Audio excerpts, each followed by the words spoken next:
Gosh, that's a question. And in particular, just to add to that, with the UK, has that encouraged your exchange rate variations? Has that encouraged more British purchasing or detracted from British purchasing? I'll try and pick them backwards. So where we can, we would love to buy British, whether that be in clothing manufacturing or product.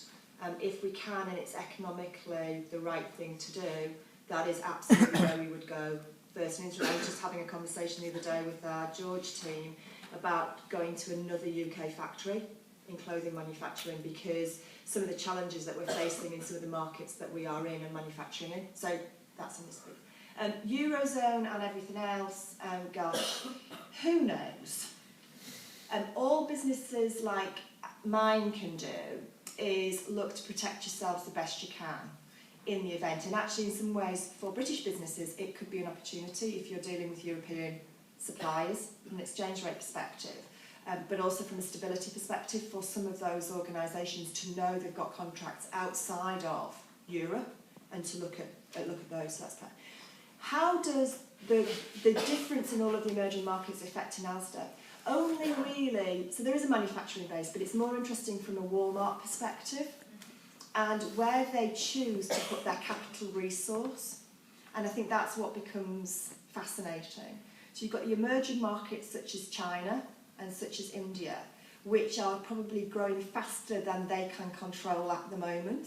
And I think, you know, some of the things you're talking about governance, about those kind of areas is very difficult in some of those economies for global organisations to be successful in.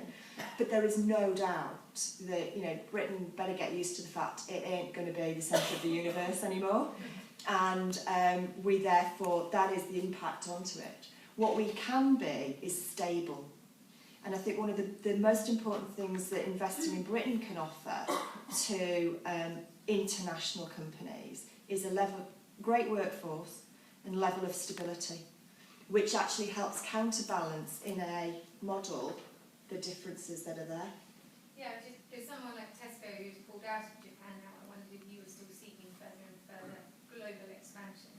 I think Walmart will always have made no secret of the fact they will look for markets which they believe their model can be effective in and it works for them. And Walmart pulled out of Germany some years ago and pulled out of Korea as well. So I think I don't think that is necessarily a retrenching on Tesco's part from a globalisation or international.